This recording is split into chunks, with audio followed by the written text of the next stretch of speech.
Welcome back to the Diary of a CMO, the podcast where I sit with CMOs and thought leaders in marketing and related media, tech, and creative industries.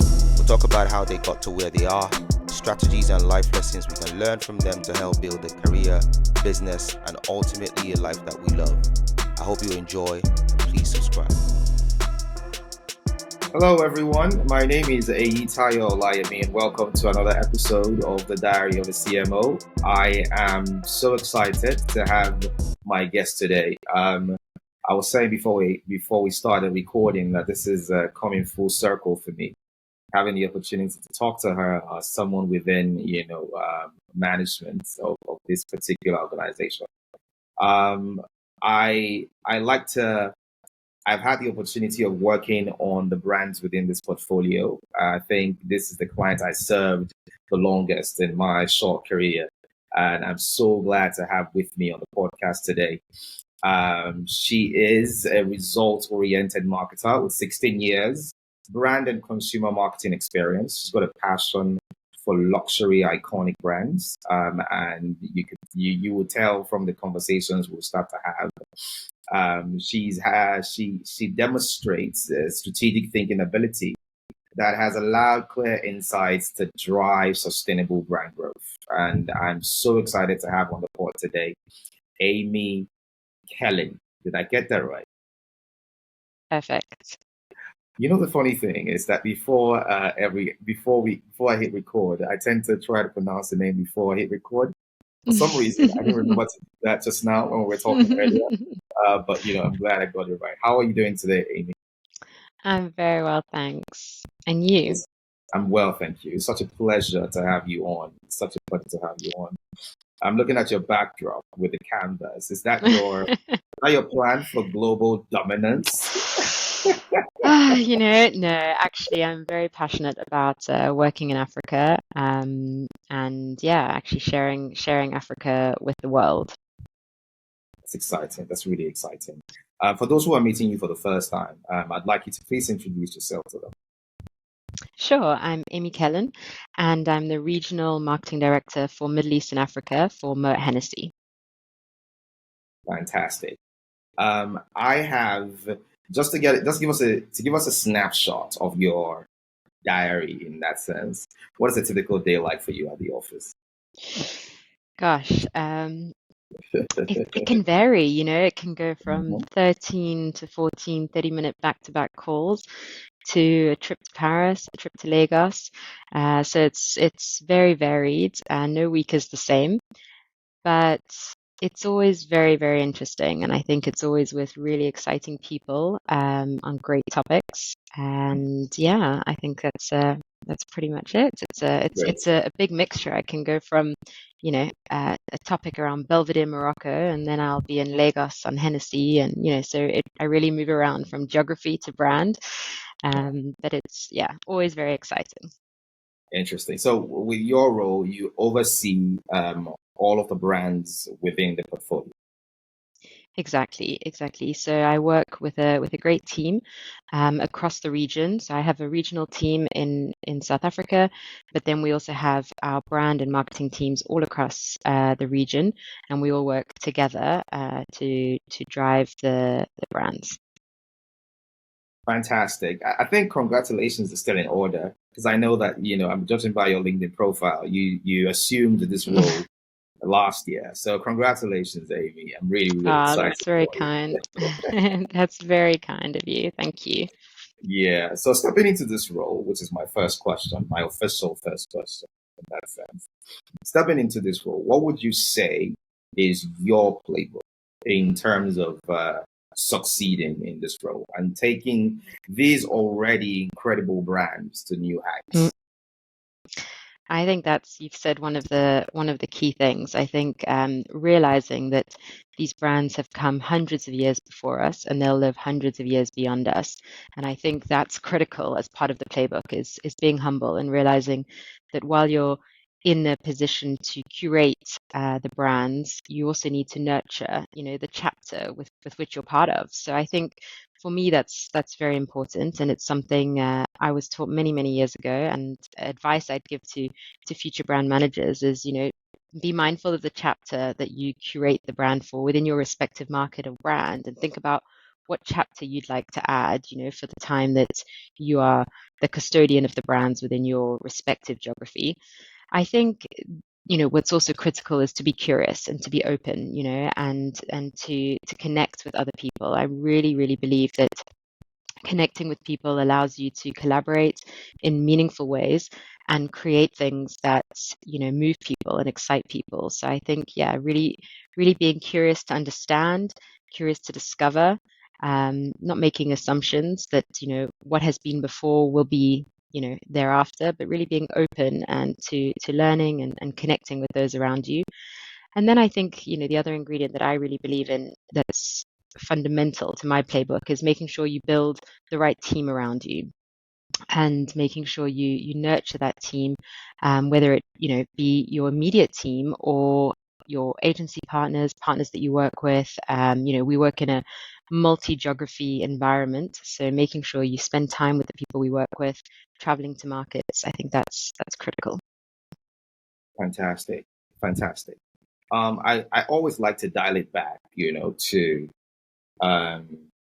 little Aimee, or depending, little insert first name, in terms of, what growing up was like.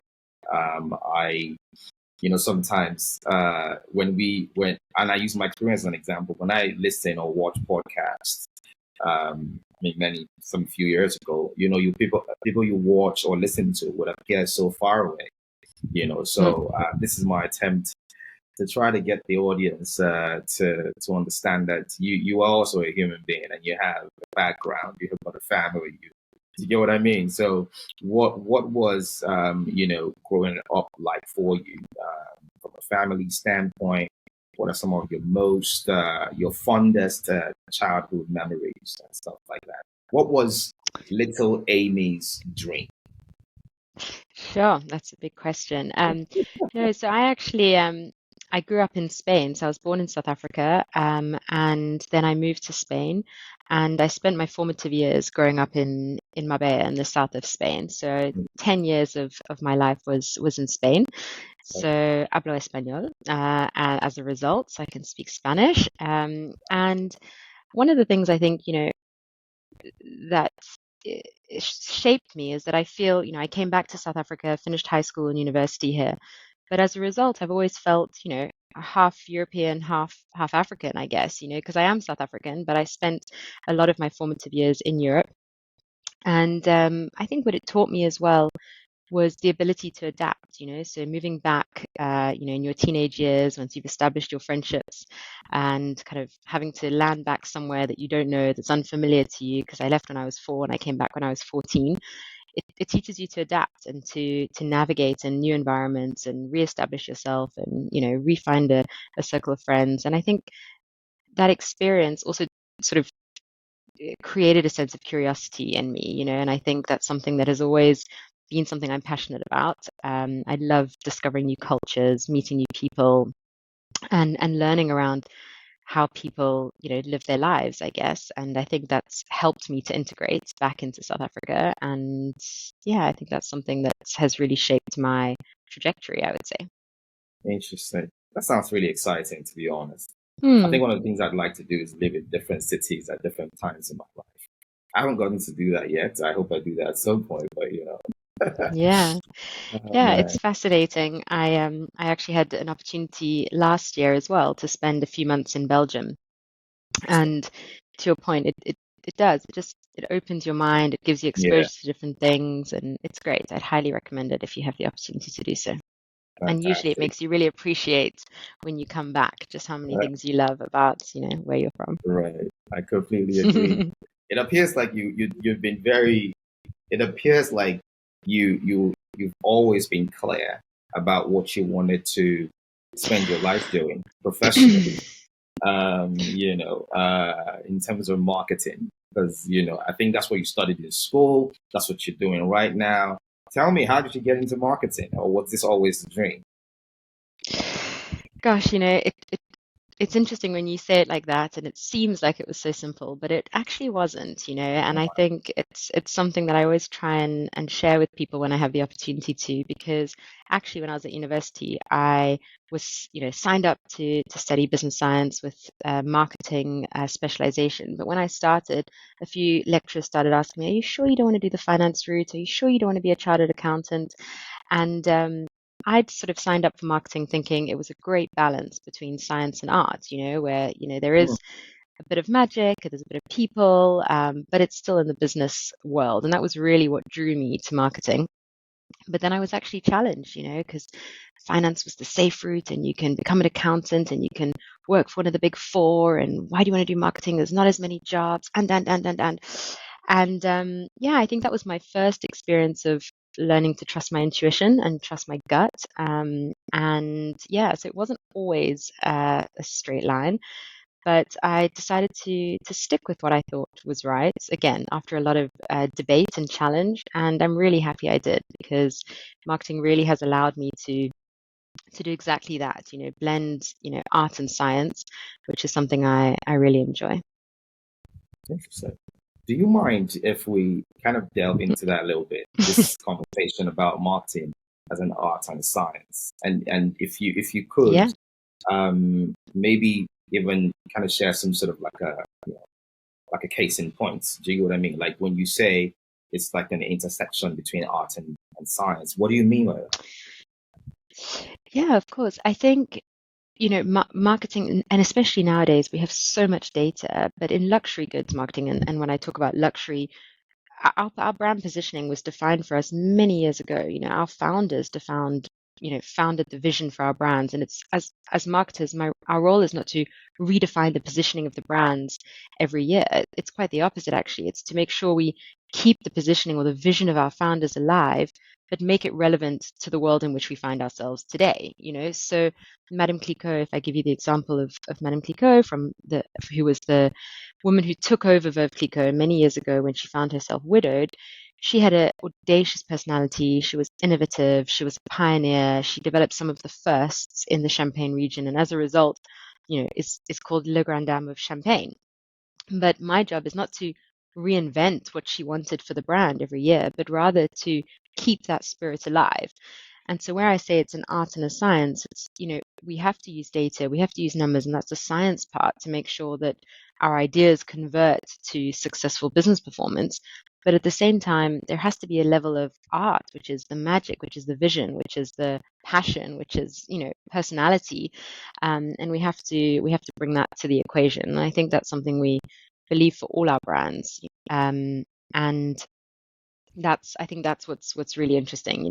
There's no one way, and we have to dig deep, and we have to collaborate, and we have to work with brilliant minds, and we have to get inspired by others, and then we have to connect the two, and make sure that what we're doing obviously drives strong business performance, but is also still grounded in the magic of what our brand's founders had envisioned for them.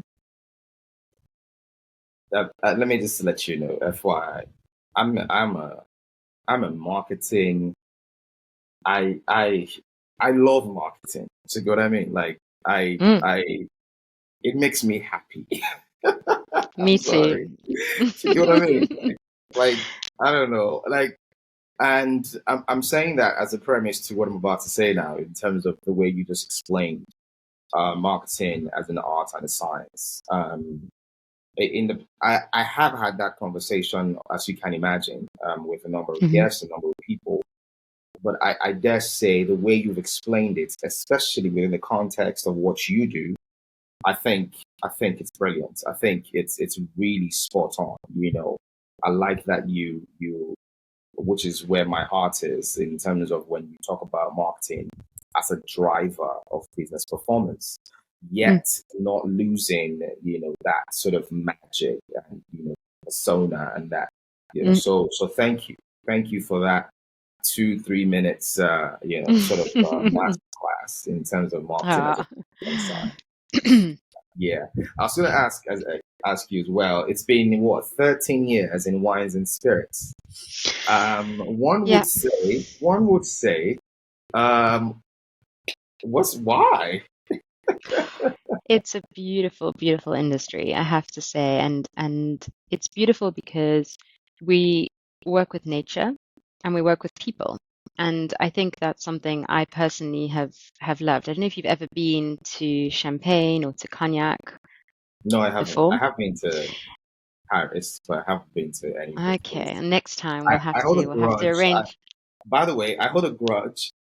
If by any chance they're listening to this, I hold a grudge with every marketing manager I have worked with on Moët Hennessy. I hold a grudge with them because none of them ever offered to take me to Cognac, even though we did remarkable work for those brands in the region at the time. But it's okay, it's fine. Water under the bridge, no problem. Let's Just Well, carry on. next time you're in Paris, let us know because it's, an hour away, Champagne. And I think, just to stand in those vineyards, it's pretty remarkable. It's something really special. And I think that's what I love. It's, we're working with nature and we create something so magical that then brings people together. We often talk at Moët Hennessy that it's about, from nature to communities, and our products come from the land. We can't just turn on the taps and produce more, and I think that's something that I really enjoy, and the incredible craftsmanship that's involved and the passion and the generations of experience, what we call savoir-faire as well. It's the transmission of a craftsmanship that gets passed down generation by generation. And that's something still to this day, when I arrive at the maison, if I go to Moet or Veuve Clicquot, it's still incredible to hear the stories being told and to see the hospitality and the savoir-faire that they offer.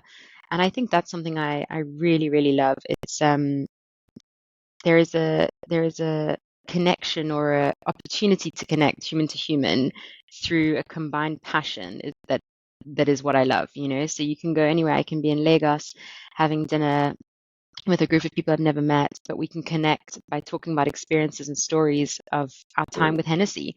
Or I can be in Dubai and talking about Moët, and we can talk about a memory or a moment that we shared over a glass of Moët. And I think that's something that's very unique. And I've been fortunate to have incredible experiences and met incredible artists, as an example, just through our work, and an incredible businesswoman through Veuve Clicquot Bold, an incredible fashion designers that we've worked with for Moët. So I think, the world is just so rich that we get to work with, and it's so stimulating because I get to always experience new people, new places with incredible brands. So that's kept me engaged in the industry, I would say. I think if I had to pick, a category as well to sort of build like a long-term career in, it definitely would be wines and spirits. People who know me, who've worked with me as colleagues or as teammates, whatever, as Hmm. partners. I'm a wines and spirits guy as well in terms of like I truly really enjoyed working on those brands, or working with those brands and the teams Mm. and everyone. I think as you said, there's a lot of memories, a lot of stories, even in my time working on these Mm. brands, and the experiences and the collaboration and everything that came with Mm. it. Mm. So I do envy you that you have done this for 13 years, and I have no word, I have nothing to critique because I would have done the same if I had the opportunity to do what you do. I can imagine it must be really exciting to do what you do. So Yeah, no, it is. And I think what's particularly interesting is that challenge of, continuing to innovate whilst right, respecting the past. So there's right, this beautiful tension of respecting the past but looking to the future. And that's, absolutely, yeah, absolutely, that keeps it interesting. absolutely. Wow. Every time the conversation about Moët Hennessy brands come up, especially within the marketing space, I think one of the you cannot talk about these brands without talking about culture. You know, Mm. whether you mean culture from an academic standpoint or you mean culture from um, a different standpoint.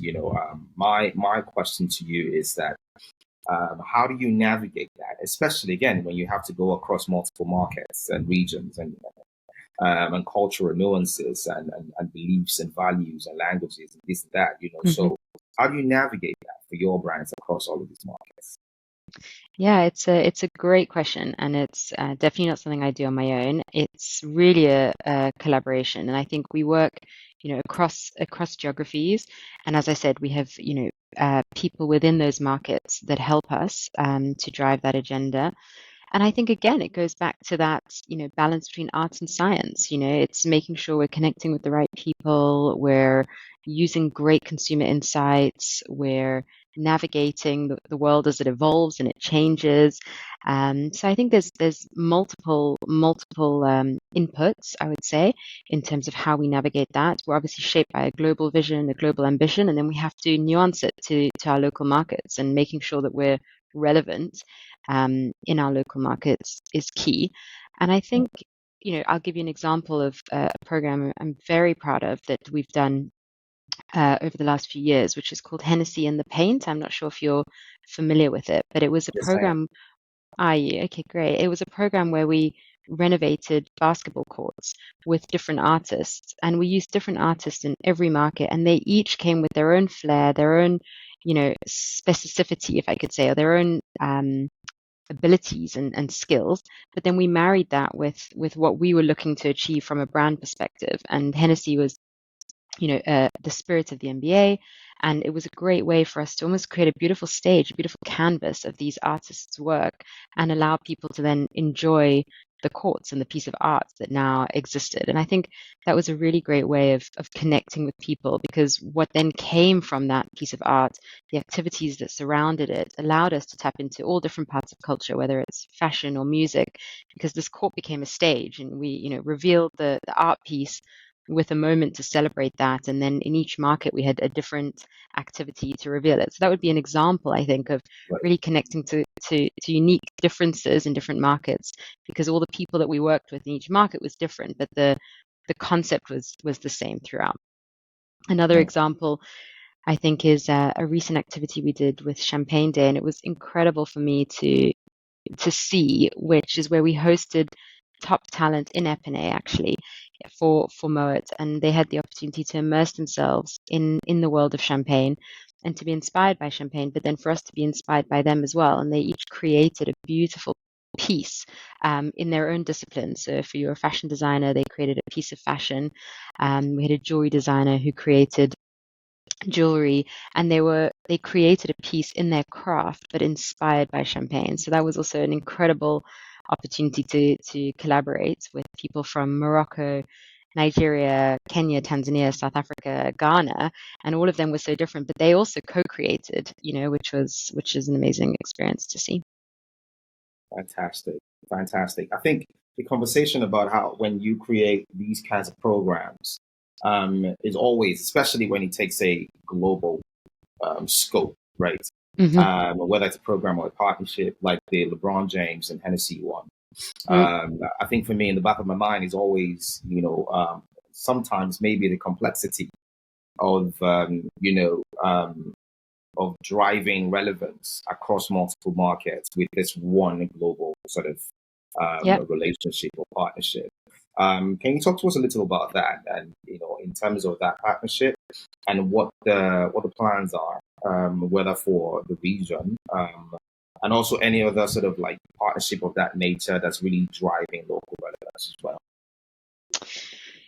Yeah, so that was a very exciting partnership, and I think, two greats, right? So Hennessy collaborating with LeBron was just amazing, and I think shared similar values, similar ambitions, um, and so that's why it worked particularly well. And I think with our NBA partnership, it was really also about the off-court culture, and Right, celebrating that off-court culture right, as well. So it was very symbiotic, and I would say the global team did a great job on that because it was very relevant across many markets. And I think that's absolutely, my job, our job, as a team, and in market and in region, is to make sure that we're implementing programs, if globally developed, that are relevant to our markets. So we don't just take what the global brand team develop and implement it. We make sure that we think it's relevant, and with the local marketing teams, we make decisions around which programs are relevant or not for their respective markets. right, right. I think you were you those I think it was one of your champagne brands and the work you're doing Yeah. with female entrepreneurs. I was just curious because I think that one of the challenges I've been given with the Diary of CMO is, I think it was at the close of last year, and has someone made a comment about, bringing on more female marketing and business Mm. leaders. It was a call out and a challenge, even though I mean, personally, I haven't. My plan is to make sure that I represent the industry as much as possible, whether from a demographic standpoint or otherwise. So I'm always excited about the conversations that have to do with women, and I know that some of your brands do something within that space as Mm. well. I'd love for you to talk about that. Yeah, absolutely. It's a program I'm actually very proud of, and we've been growing it for a number of years now. It's called Bold, and essentially it's to, if I link back to what we spoke about earlier, it's to really celebrate Madame Clicquot. She was one of our first, she was one of the world's first businesswomen, of her time. She was 27 when she took over the house. And at the time, businesswomen weren't even allowed to open a bank account, or women weren't allowed to open a bank account, let me say. So she really was pioneering. And this program came about actually in order to celebrate that, but to also inspire entrepreneurs. And we did some research. We did a study, and this barometer study actually revealed some really interesting insights for us, which is that women need people to look up to. They need people to be inspired by, and what they called entrepreneurs. So entrepreneurs that wanting to be entrepreneurs but are not yet. Also women who wanted to be entrepreneurs needed to see successful entrepreneurs to give them that nudge, to give them that confidence. And of course, there's a lot of awards programs out there. And what we decided at Veuve Clicquot, and I was really fortunate to be part of the team for many years who were curating this program, we decided that we needed to celebrate women who were doing these hard things because it's hard, and I've personally been a judge for a few years and have listened to some of the courage and the incredible things these women have overcome, particularly in Africa. And we really believe that if we could find a way to support women as they rose, to give them visibility, to celebrate their rise, to give them encouragement, even sometimes it's as simple as that, it's just some encouragement from like minded women that could be really meaningful to them. And it was a way of celebrating Madame Clicquot's audacity and marrying that with, what we saw was needed in the world. So for me, it's a topic I'm really passionate about. In South Africa, we're in year 4 of the Bold Woman Awards, and we've had some phenomenal winners who have really gone on to enjoy the win, leverage the win, and it's helped them to get great visibility and to support their business to grow. And we're in year 2 in Nigeria. We had an incredible winner in Nigeria last year. I think she had the whole room in tears because she was just so moving what she's accomplished. And yeah, it's a program I'm really proud of because I have tangibly seen the impact it's had. So I would encourage anyone who's interested to apply and to enter. It will happen again in South Africa this year and in Nigeria, and I think it's critical that women get exposed. So it's a great platform for exposure because we give great PR and visibility to those that are shortlisted, and of course the winner. And the winner actually goes to Veuve Clicquot and has a vine planted in their name. So it's a really wonderful moment. But we also have, for those not entering, we have something called the Bold Open Database. And again, this is in the spirit of really helping give visibility to entrepreneurs. So open database, anyone can load their business into this database. And actually, if anyone's searching for a particular skill or need, they can search on this open database and these entrepreneurs and their businesses will come up. So I think that's another great tool that women can use. And it's been growing over the years. And again, really, really great to see so many women from Africa who've signed up. So if someone's looking for a caterer, they can search for a caterer. If someone's looking for a film producer or a photographer or a set designer, they can go and search if they're wanting to support female entrepreneurs. Fantastic. What's the name of the platform again? It's called Bold Open Database, the Veuve Clicquot Bold Open Database, where you can sign up. And then it's Bold Woman Awards, Veuve Clicquot's Bold Woman Awards, which you'll see some great press coverage when it goes live in respective markets. Fantastic. I love the idea of the sort of like a directory. I love that idea. And if there's a link that you could share, I'll just leave that in the description for Absolutely. anyone That would be listening great. to really check it out. I think That would be um, that, great. that's definitely amazing. I have spoken openly um, in recent times about the work that I had the opportunity to do with the brand Jameson. So Ah. I just hold on, Aimee, hold on, Aimee, hold on, Aimee. Um, and I think this was I had the opportunity of working on the brand for about 4 years or so. hmm And one of the things I like to say about the brand is, at least specifically for the Nigerian market, is hmm when they came in, the things that they did and how, very in a few years, the brand kind of grew and became what it is today, at hmm least in this market. And I cited that because the wines and spirit category, I think, besides the CSD category, I think is one of the most competitive, if not the most competitive, in the market. And I'm just curious to hear from you. What are your? I mean, as much as you can share, what are your what are your sort of like plans in terms of like really building? Again, I know that it's really challenging because of the stature of the brands that you oversee. Just curious, how are you thinking about growth for the brands across the continent or across the region you oversee? How are you thinking about growth? How are you thinking about both from a brand standpoint and obviously from a business standpoint as well?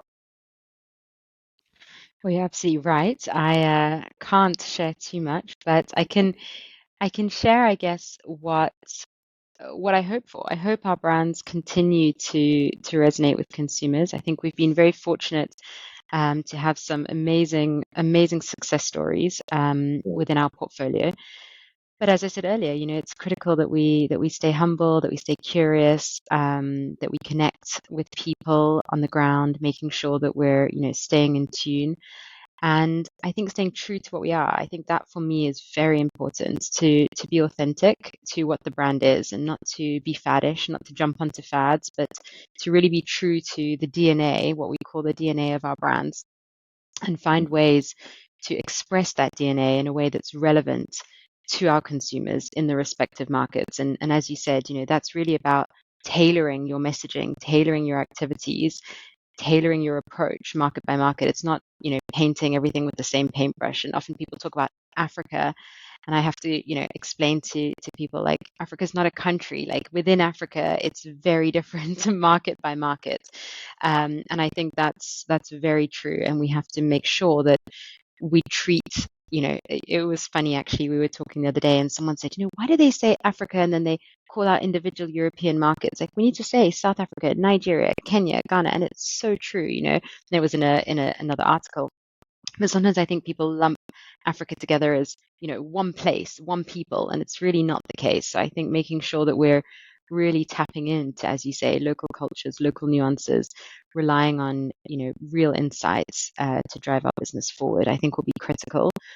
And then making sure that we're uh, being purposeful and being precise and concise and directive, and making choices. And to your point, we're gonna have to make tough choices sometimes because we can't do everything and we can't be everywhere. But that's really what I'm trying to drive with my team, is making sure that we're choosing certain things that we do and making sure we do them great and with a brilliant impact, with luxury finesse, with the attention to detail that our brands deserve. Okay. All right. I'll take that. I'll take that. I'll take it. I'll take that. I was going to ask as well, kind of along these lines is, when you think about different verticals, when you think about different categories, Yeah. for example, if you think about CSD as an example, that category to a large extent, you would say price plays a really significant role. It's hmm almost like part of the entire business or marketing or business strategy. hmm You couldn't say the same thing for luxury brands, right? not in the way you'd say for CSD brands. When you think about financial services, you think about maybe, for example, distribution or personalization of Hmm. the experience in that sense. So, when you think Yeah. about wines and spirits, what would you say are the critical levers, Mm. a brand has to pull to have a chance at, succeeding? That's a great question, and we could talk for a long time on that. We might have to have a follow-up. But I Yeah. think experiences are key. I personally believe in experiences. I think consumers are hungry for experiences. Consumers are curious. They want to, and it's not only about experiences to tell others about on their social feeds. I think people are genuinely curious to connect, to discover, to learn, and I think that's really key. And I think finding that balance between sharing our what we call our intrinsics, our craftsmanship, our quality, where people are super curious to discover and learn about, sharing our commitment to soils and our sustainability initiatives, but then also giving people an opportunity to just connect human to human, whether it's a New Year's Eve party with Moet and Shandan, or it's a Bold Woman Awards moment to connect like-minded women, or it's a Hennessy MBA partnership experience on the courts that we've just had painted by beautiful artists. I think experiences are critical in our industry, and experiences allow people to really feel the ethos of the brand. So I think for me that's something critical and something that I really look to nurture, will look to nurture and continue to nurture. And that's really where I feel like, the rubber hits the road, right? It's where consumers they might have seen, heard, you know, witnessed, but then at the point at which they come to an event, come to an experience, that's when they feel what our brands are all about and what our maisons are all about. Interesting. So experiences, one. I was going to ask you. I think just by sheer observation, and this got nothing to do Mm, with my experience yeah. in the category or whatever. It appears like a lot of expectations is usually laid on sort of like brand endorsements. I mean, we mentioned the LeBron one just now. Mm, I think for other key players within this category have also done similar things, whether at the hmm. global level or at the regional level. Yes. What's your take on using brand endorsements of that nature to really drive whatever the brand objectives are or the business objectives are for luxury brands like yours? In the event that any brand wants to go down that road, how would you advise that they navigate that? Whether from a standpoint of how you select who you want to select for that, and how you also maybe extract as much value as possible from that partnership as well. Like, just kind of Mm, give me your take yes, when of it comes course. to those kinds of brand endorsements and partnership. I think the answer is actually in your question, Mm, which is depending on the brand objectives. So you said whatever the brand objectives. Actually, that's the answer. I think you got you it. choose depending on your objectives, depending on what your business goal is. If you're trying to drive awareness, well, then the role of the celebrity perhaps is to create scale, to create reach, to create more eyeballs on what you're talking about.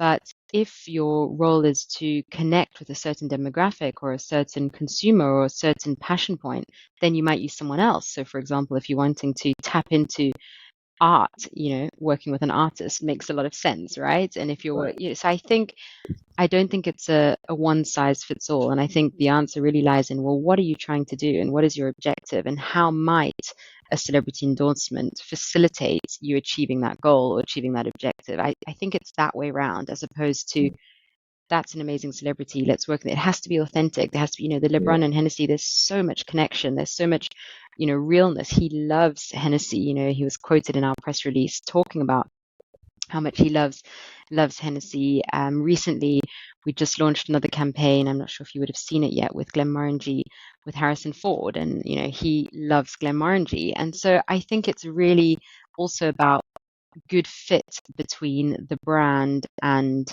the message you want to deliver and the person. I think for me that's really important is authenticity and the story you want to tell. How might that individual, that person, help tell the story you want to tell and help connect the dots between your message and the consumer receiving it.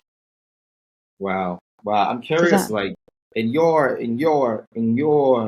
sort of professional experience, is there any you know, as you spoke about experiences for wines and spirits, like is there Mm. what are the examples of some of the experiences you've seen outside of Moet Hennessy? Oh, And okay. I was gonna, it lots doesn't came to have to mind. be Inside. it doesn't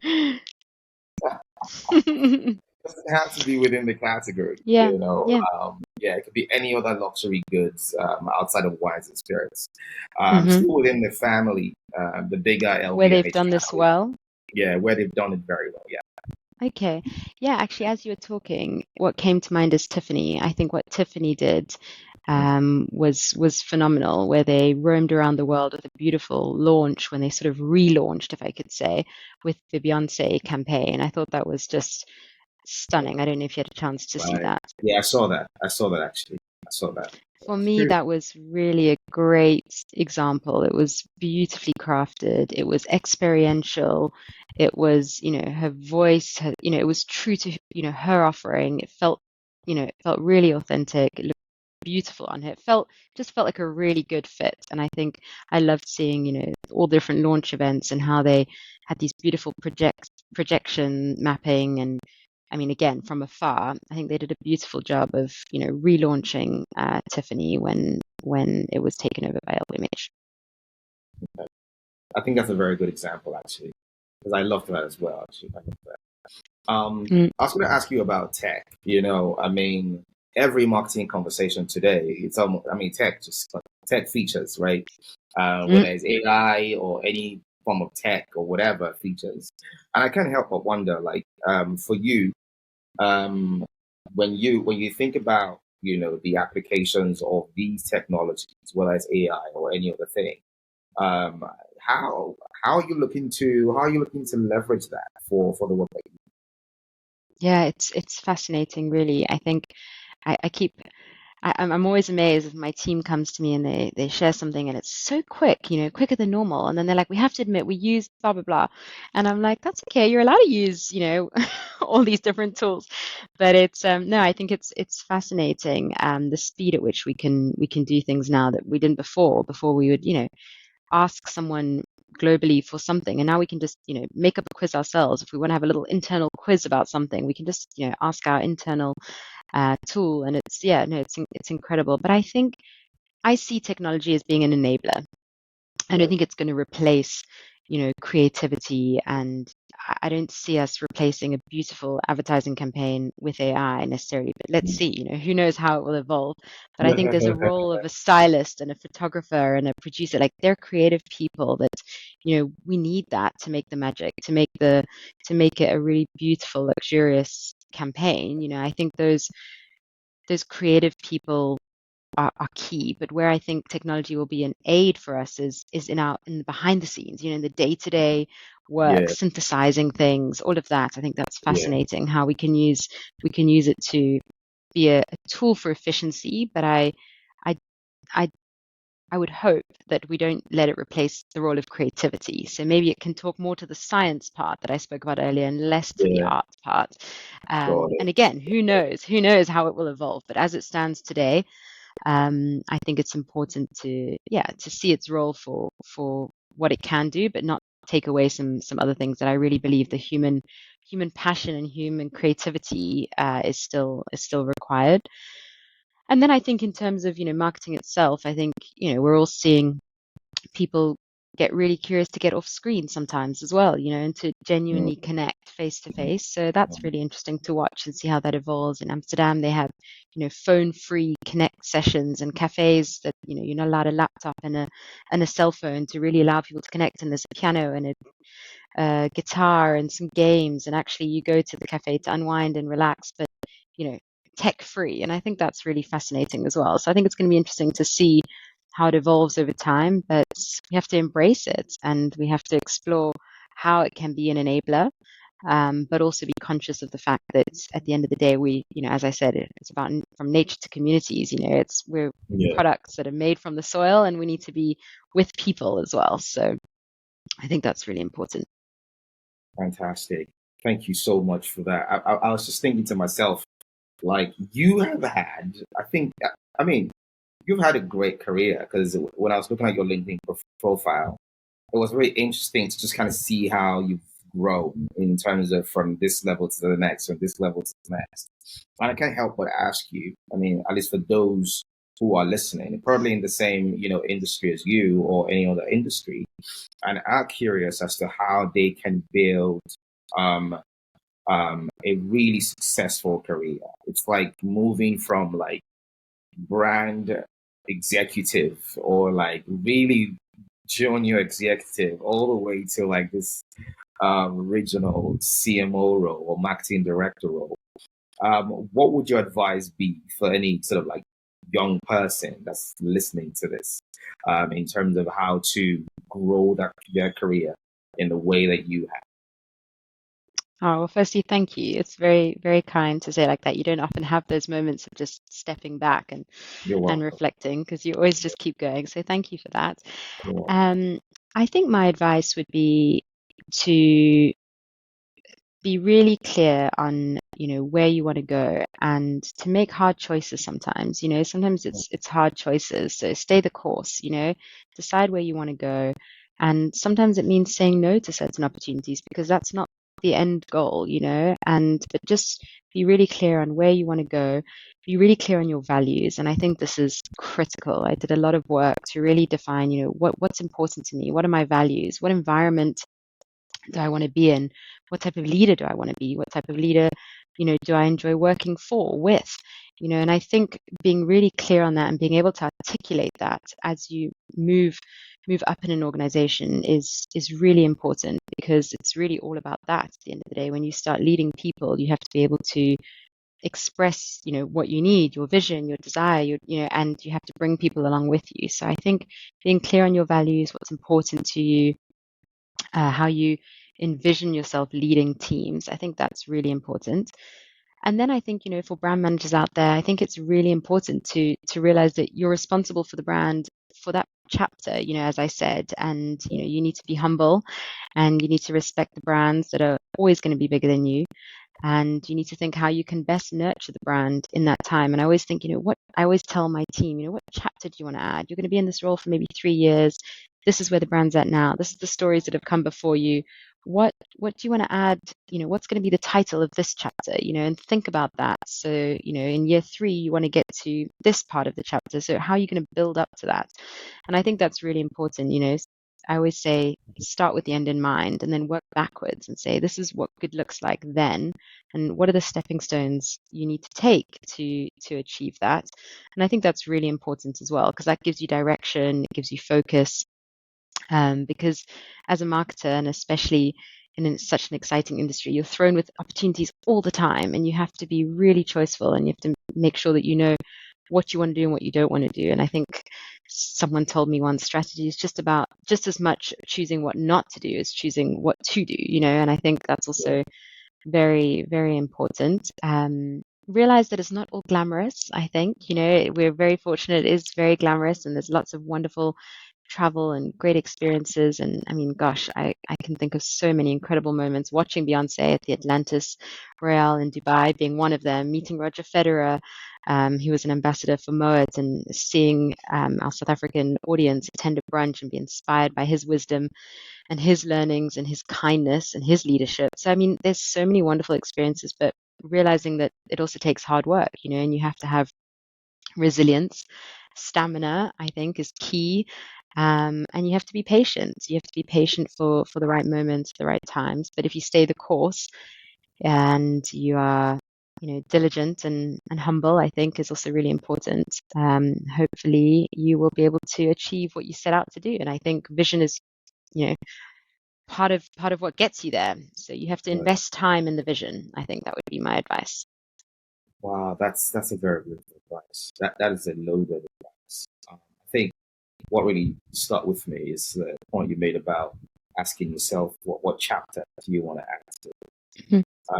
recognizing that you're only going to be here for a certain period of time. Yeah. What chapter do you want to add to this? I think that's a very remarkable question to always ask when we do have the opportunity to work with these brands instead of Yeah. I'm curious, like, do you, because as you spoke about, like, it's not always glamorous, you will have days, where, you probably wish you were in a different job or something like that. But I'm just curious for you. Can you talk to me about one of such moments where you felt like, oh my goodness, no, this cannot happen now? Like, and how did you sort of navigate that to just to make the best of the situation? Because again, like you said about the kind of brands that you have to work with, and the experiences that you get to have, the temptation is to think that it's all it's all gravy most of the time. So talk to me about one experience that you felt like wow, um, that really hit hard, but thankfully this is kind of how I saw, or I moved forward from that. I think it's really about that kind of um, stamina. It's sometimes Yeah, I could be traveling for a week, meeting incredible GMs and F&Bs and sommeliers, in Dubai, and then the next week I'm in Lagos meeting incredible artists and incredible people. But at the same time, you know, the day job still has to happen. So you'll get home at, 12 o'clock and you've got to do emails for a couple of hours to keep things going.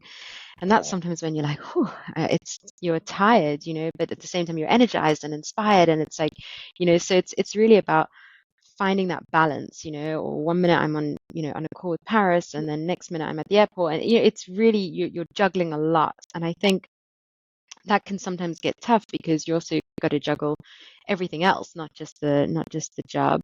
yeah, Um, so I would say, yeah, I would say it's important to realize that there's going to be phases, right? And there's going to be yeah, a busy that's true. phase and there's going to be a calm phase. And you have to just, again, when you've got a clear vision, you know where you're going, it's just a phase. And if you plan, you can anticipate that. But I think sometimes it can get, some people can find it very tiring because, it's not like retail, I suppose, where it starts at 9 and finishes at 5 because we have the evenings as well. We have the untrade. Yeah, So yeah, yeah, and you'll know that from working in the industry. absolutely. So it's not the case, and that's for everyone. It's for our teams on the ground. They're out a lot, and they're busy, and they're active, and and it's wonderful if you're extroverted. You get energy from being out with people, but sometimes you also just need to fill up. And I think that was one of the biggest lessons I had is when you're juggling a lot, when you're hosting amazing people, and you're doing lots of great things, it's amazing, but you have to manage the time when it slows down as well and make Yeah, sure you fill up so that you can keep giving. And I think I found a few tools to help me with that to make sure that that was after going the to be my busyness. next question. Like, so what do you Okay. mean switch off? Like, do you switch off? Like, do you? Because I'm getting the feeling like Aimee is always on go. Like, so, like, when do you switch off, and when you do, I do. what are you doing when you are not working on this amazing brand? Yeah, so I love nature, I love art, I love wine, of course, and I'm very fortunate to live in South Africa to get to experience some wonderful wineries and just the culinary scene. I think Cape Town was voted top city recently because of the great culinary scene. So I definitely try and unwind in nature. I'm also a big yogi. I'm really enjoying my yoga, and I think that's a really powerful tool to really center yourself and allow you to be really present and really mindful. So that really helps.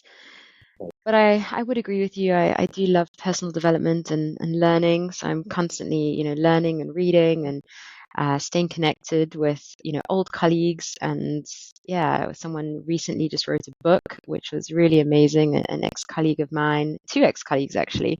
So I like to unwind also by just reading other stories and connecting with their journeys to inspire me as well. So kind of take your head out of the day to day but be inspired by them. And Alistair McQuena, I'm not sure if you've interviewed him, but I definitely I recommend haven't. you I interview him. definitely will. Ah, Definitely will. so I'm busy reading his book at the moment, and it's incredible and very, very inspiring. Fantastic. So I've got two more questions for you as we wind this down. Okay. The first one is, you know, what what would be your advice? What would you say to 15-year-old Aimee? Goodness, what would I say? I would probably say enjoy the journey at that stage a little more. I think I was very serious during those formative years, Oh which, my God, it has its you said that. upsides, right? You said that. Like, I was very serious. No, but what's the word? Conscientious, and That's it. I think That's I was very conscientious and very studious, which it's great, and but I think it's important to also enjoy those years. I remember friends saying, "Oh, I can't wait till we finish school. I can't wait till we finish university, because then it'll just be 9 to 5." And it's not really the case. So yeah, I think it's yeah, I'm sure you relate. So I think yeah. it's important to enjoy those years, and really make the most of them, not at the expense of your academics, because of course Absolutely. that plays a big role. But just finding that balance. But I definitely, some of my highlights were the travels I did, with friends and students. We all saved up together independently with different ways, and that holiday in particular that I can think of was really a highlight. And I almost wish I did more of that in those long holidays you get in the university Yeah, holidays. So maybe not yeah, 15, but university. yeah. But fortunately, I've been able to make up for those great party moments in my Right, career. So right. that's a good thing. But yeah, I think it's interesting when I speak to colleagues or my peers. It's often something we reflect on. It's like, gosh, we thought it was tough then. But actually, it's good. It's good to enjoy those years. So I would probably say that, and yeah, but it's hindsight, right? And you can only see those things now. And maybe my Yeah. advice would be different had I had a different approach. So I think it's I was talking to in my conversation with Crew Governor, yes. and she, when I asked her the same question, one of the things she said was, she would say to her 15-year-old self, take more risks, Oh, make I more, love that as well. make more mistakes, and for her Yeah. as well, kind of similar to what you were saying, is that she was kind of like, this tunnel vision Mm, type stuff. yeah. So it's exciting to hear, from women at the level that you guys are at in terms of your career, at least professionally, to say these things. And I hope that everyone who's listening, hopefully has been able to take away one or two gems, both personally and professionally as well. Thank you very much, Aimee. Thank you so much. Pleasure. This felt like, just having a laid back conversation. Just it feels like the kind of conversation you can continue having for another hour or so. Yeah, absolutely. No, it's been great. Thank you for Yeah, your time and your interest. yeah, I thoroughly enjoyed it. Thank you so much. Any final words? Any final whatever for us? No, I just think thank you to you. I think it's such an amazing platform, and when you approached me a couple of months ago now Yeah, to contribute to it, and I really started to listen to the episodes, and I found it really inspiring. So I hope I've been able to contribute for your audience, and look forward to connecting again in the future. thank you very much, Aimee. Thank you for saying yes and accepting the invitation. I deeply enjoyed this episode, and I'll also be in touch. And thank you very much. Don't forget to let us know next time you're in Paris, because maybe this I time we am, can go to I am, yeah, Champagne. Aimee, listen to me. I am definitely going to hold you to that. I promise Yeah, you. I'm absolutely. going to You've hold you got to my that. email I'm address going to now. hold you to that. And I'd when love I get that. off this podcast now, I'm going to tell my wife because she has a thing for remembering these kinds of things. Babe, you Yeah. said, Aimee, one of the guests said that we should call. I am so sure once I tell Brilliant. you, So you'll we never can forget. count on her. Absolutely, Brilliant. absolutely. Thank you so much, Aimee, and have Thank a you so much for your wonderful evening. time.